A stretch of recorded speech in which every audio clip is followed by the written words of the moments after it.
All right, what's up, Counterpunch Boxing? Okay, look, today I'm going to give you the 100% undeniable, undebatable truth about the infamous 2011 sparring session between Canelo Alvarez and Gennady Golovkin at Big Bear, California. Now, I've heard a lot of just different accounts of what happened.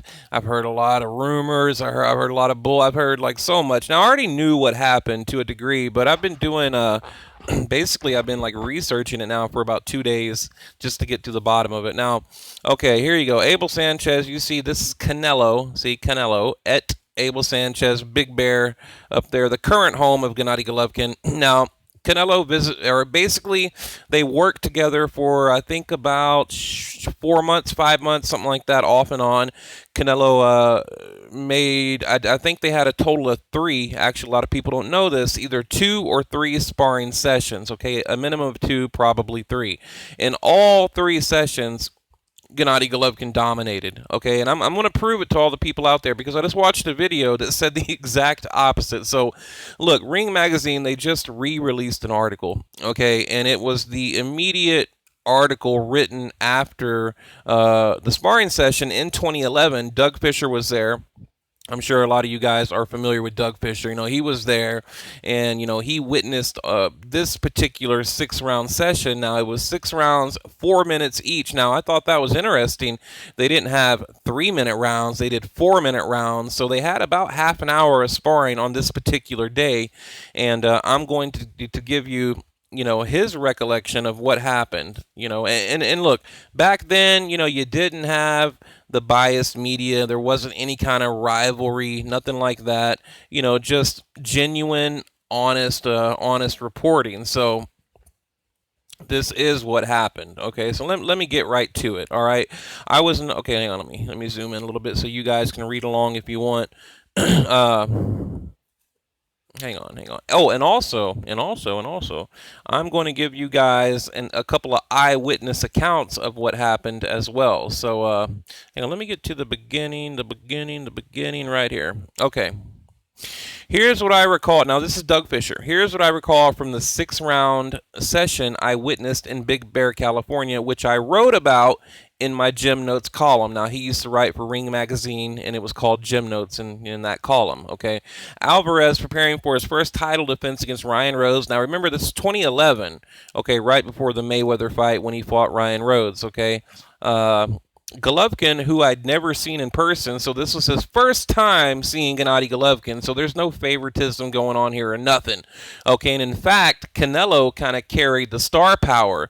So you have, this dude here, getting ready to write his article. Doug Fisher's there writing the article, and he's really there to see Canelo, right? But, he's at the gym with Golovkin. So he's gonna, and then Golovkin had an upcoming fight. So Golovkin's trainer Abel Sanchez wanting his middleweight to get some work with Canelo in order to experience the faster hands of a natural smaller fighter. Golovkin was not supposed to give Canelo the full treatment. Okay, Abel Sanchez, we know now, told Gennady Golovkin, take it easy on him. And you got to remember, they have custom-made headgear, 16-ounce gloves, body suits, body armor, body protection, and big, these big pillow gloves. It's what I use to spar. And don't get me wrong. I mean, you can still knock someone out. You get a black eye, bloody nose, that kind of thing. But especially if Gennady Golovkin is taking it from what I know now, using 70% power, maybe 80% power. Big ass gloves, big ass headgear. And he was still told, don't give him the full treatment, meaning just don't beat his ass, right? And it was clear from the sparring I saw that he was indeed holding back. Okay, Gennady Golovkin was indeed holding back. Okay, still, Golovkin holding back was a lot for Canelo. Okay, I mean, what do these people not understand about this recollection here? This guy that was actually there. Okay, Canelo only 20 at the time to deal with. Okay, and the young man did well. Now here's to Canelo's, to his favor. Okay, the young man did well. I'd say he held his own, even though he could not hurt Golovkin. Okay, another key point here to make, that he could not hurt Golovkin with his best shots. Okay, even though he couldn't hurt Golovkin with his best shots. Now, again, I just want to say it slow and clear so people out there understand. All right, what Alvarez showed me in those 4-minute rounds at 6,000 plus feet altitude was that the Mexican star was willing to put in a very hard work in order to learn his craft. Okay, so I guess you got to give that to Canelo that he got up there and did that. So now Golovkin hurt Alvarez a few times, okay? A hook at the end of the second round visibly stunned him, and some body shots made him wince, okay? I mean, so, again, right there, there's another account. Golovkin hurting Canelo, a hook to the head. And what happened was Canelo came out just came out like a bull, right?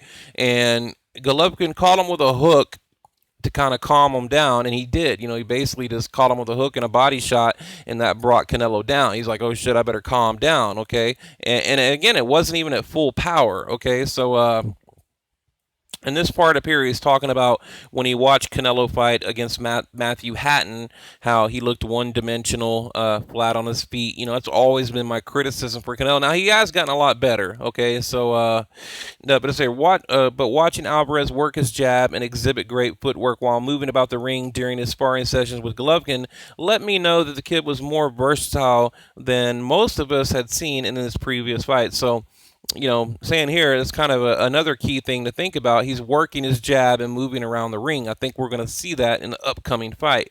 Okay, here we go. Here's another account, okay? So that's Doug Fisher.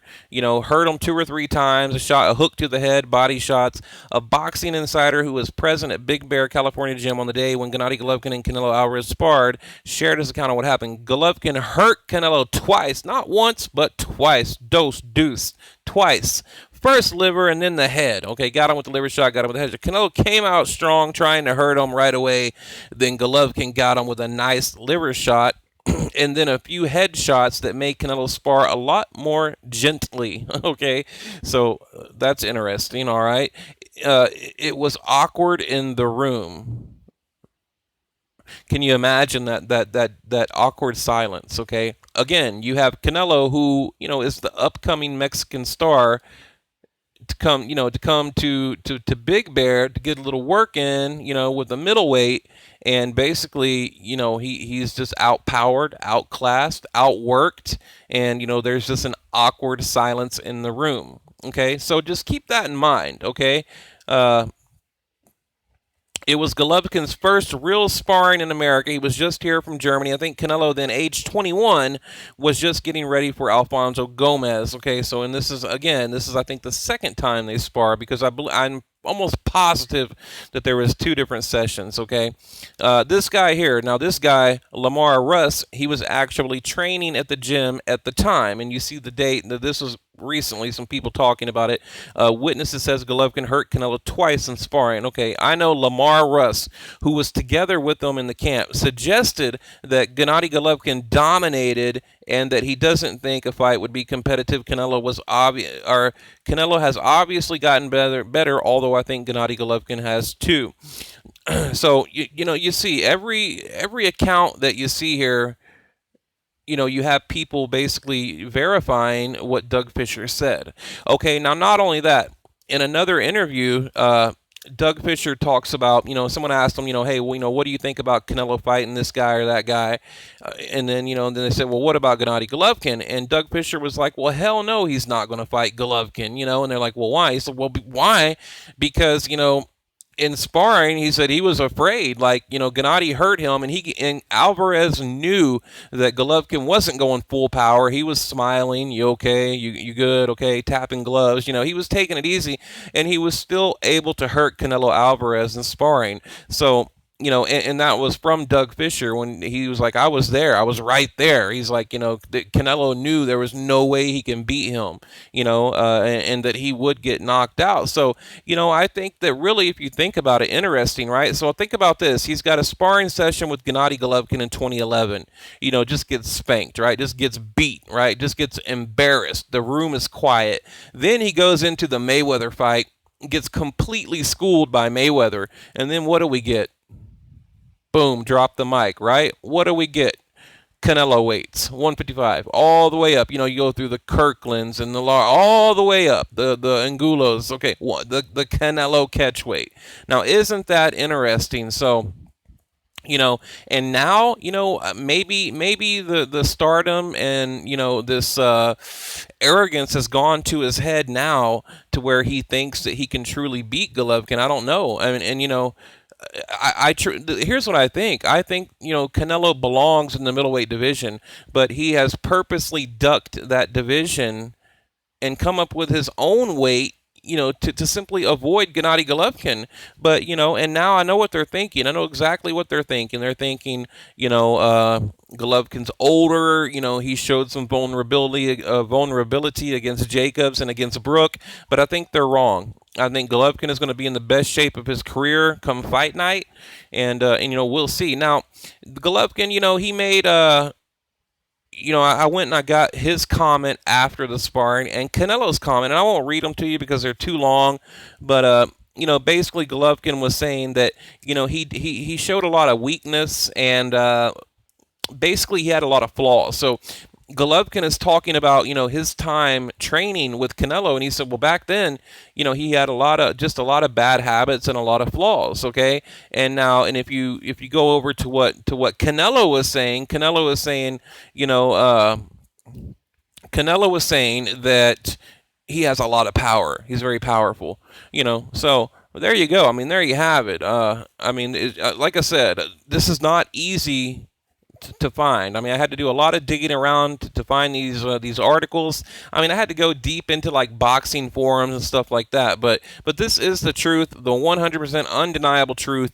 You got basically, we can talk about either 2 sparring sessions or 1, but either one you want to talk about, Gennady Golovkin won both of them. I mean, hands down, easily. But the one everyone is referring to is the one in 2011.